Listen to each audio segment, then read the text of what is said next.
आनंद एक आवश्यक विषय वाणिज्य से अतिक्रमण की मंजिल भगवान के व्यक्तित्व का व्यक्तिगत सहयोगी बनना है, जिसे अधोक्षज के रूप में जाना जाता है, वह जो इंद्रियों की पहुंच से परे है।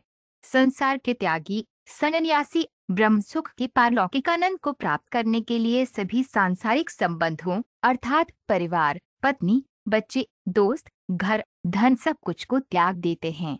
लेकिन अधोक्षज सुख ब्रह्म सुख से परे है। अनुभवजन्य दार्शनिक सर्वोच्च सत्य पर दार्शनिक चिंतन द्वारा आनंद की एक पारलौकिक गुणवत्ता का आनंद लेते हैं, लेकिन उस आनंद से परे भगवान के व्यक्तित्व के शाश्वत रूप में ब्राह्मण द्वारा प्राप्त आनंद है। भौतिक बंधन से मुक्ति के बाद जीव ब्रह्म आनंद का आनंद लेते हैं, लेकिन परब्रह्म भगवान का व्यक्तित्व अपनी शक्ति का शाश्वत आनंद लेता है, जिसे हलादिनी शक्ति कहा जाता है। बाहरी विशेषताओं को नकार कर ब्रह्म का अध्ययन करने वाले अनुभवजन्य दार्शनिक ने अभी तक ब्रह्म की हलादिनी शक्ति की गुणवत्ता नहीं सीखी है।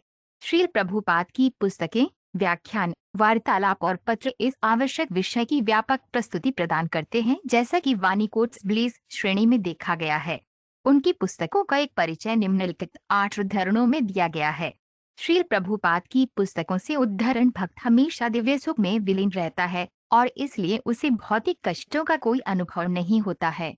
इस पारलौकिक सुख को शाश्वत आनंद कहा जाता है। भक्तों की राय के अनुसार परम भगवान की निरंतर याद को समाधि या ट्रांस कहा जाता है। यदि कोई व्यक्ति निरंतर समाधि में रहता है तो उस पर भौतिक प्रकृति के गुणों द्वारा हमला किए जाने या स्पर्श किए जाने की कोई संभावना नहीं है।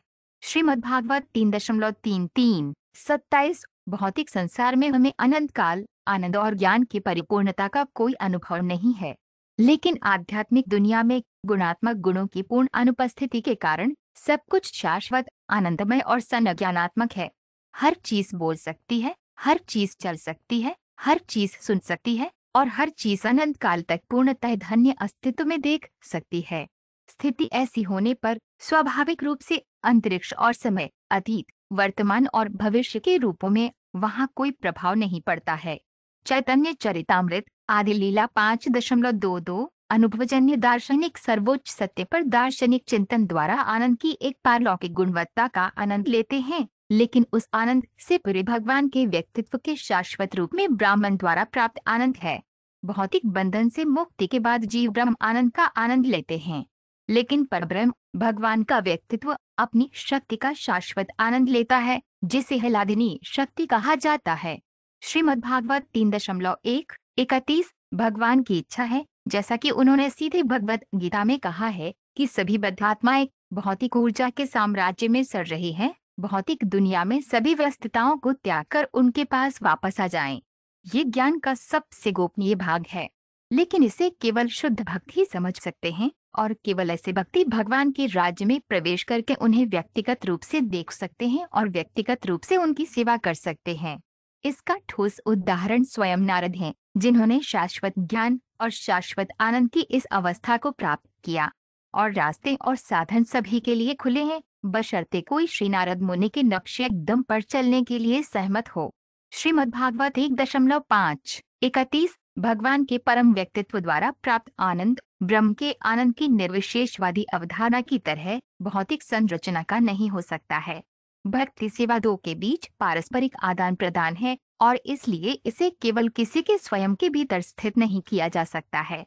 इसलिए आत्मबोध ब्रह्मानंद के आनंद की तुलना भक्तिमय सेवा से नहीं की जा सकती। चैतन्य चरितामृत आदि लीला 4.60। अपने गांव वृंदावन में उन्होंने अपनी माँ, भाई और दोस्तों के साथ आनंद लिया, और जब उन्होंने एक शरारती माखन चोर की भूमिका निभाई तो उनके सभी सहयोगियों ने उनकी चोरी से दिव्य आनंद का आनंद लिया। माखन चोर के रूप में भगवान की प्रसिद्धि निंदनीय नहीं है, क्योंकि माखन चुराकर भगवान ने अपने शुद्ध भक्तों को आनंद दिया।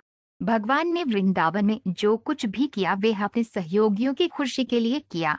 श्री ईशोपनिषद मंत्र 15। भगवान कृष्ण के शरीर के दिव्य गुणों, उनके पूर्णानंद और ज्ञान के बावजूद भगवत गीता के कई तथाकथित विद्वान और टिप्पणीकार हैं, जो एक साधारण व्यक्ति के रूप में कृष्ण का उपहास करते हैं।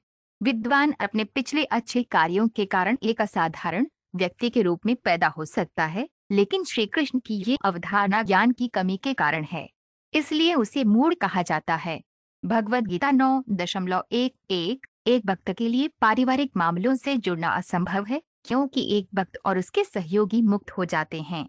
हर कोई आनंद या परमानंद की खोज कर रहा है, लेकिन भौतिक संसार में कभी भी आनंद नहीं हो सकता। ये केवल भक्तिमय सेवा में ही संभव है। पारिवारिक मामलों के प्रति लगाव और भक्तिमय सेवा असंगत हैं। इसलिए महाराज परीक्षित को यह सुनकर कुछ आश्चर्य हुआ कि महाराज प्रियव्रत एक साथ भक्ति सेवा और पारिवारिक जीवन से जुड़े हुए थे। श्रीमद्भागवत 5.1-2